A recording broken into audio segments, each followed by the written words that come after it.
David, obviously the expectations because of who they are always high and probably sometimes higher than they need to be, but at times they're also legitimate because of the players they have. If in fact things get off to a rocky start, if they get off to like a bad start, who on the staff, if in fact Mike McCarthy doesn't survive, is the next man up?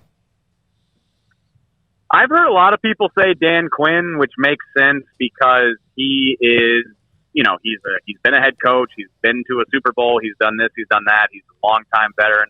This is just me, and nobody has told me this.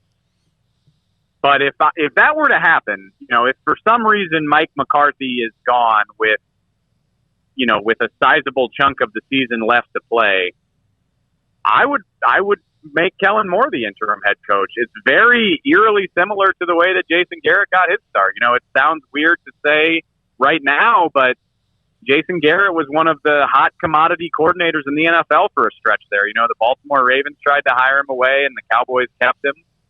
And, he was the guy. He was the offensive mastermind. And he wound up being the interim head coach and going 5-3 and getting the full-time job because of it. I think Kellen Moore's he's a rising star. The Cowboys, managed to keep him here instead of going back to his alma mater, Boise State, last December.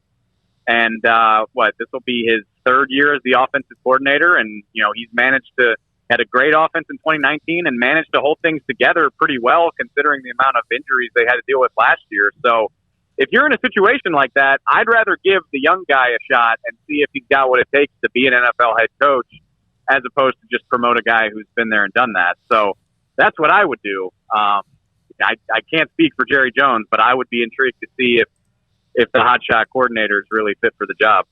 David, I keep thinking about this when it comes to when people ask about Mike McCarthy, and of course you got to give him more than just last year, but one of the things, he had a couple of times in press conferences where he clearly didn't quite grasp that, like, Dallas is different. Like when he mentioned, like, moving Zach Martin to tackle his fantasy football stuff when, Larry Allen, who we talked about, did that very thing when needed and played out at tackle or moved from tackle to guard. And I remember something that Randall Cobb said, like the first day he was there for minicamp, where he said, with all the people around his locker, he's like, well, this is like a Sunday after a playoff game in Green Bay with this many people. Do you think Mike McCarthy might be better suited for that this year, knowing that while the Packers is a high-profile job, nothing compares to the, a Tuesday around the locker at the Cowboys when you're from Green Bay?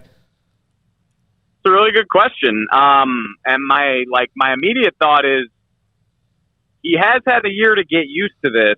And so maybe, I agree with you for the most part. I think there's going to be a level of culture shock with the Cowboys no matter where you come from, because I just don't know. I don't know how many stages in football compare to that. Like you said, even the Packers, I don't think it's quite the same. But then at the same time, last year was a weird year. It was COVID.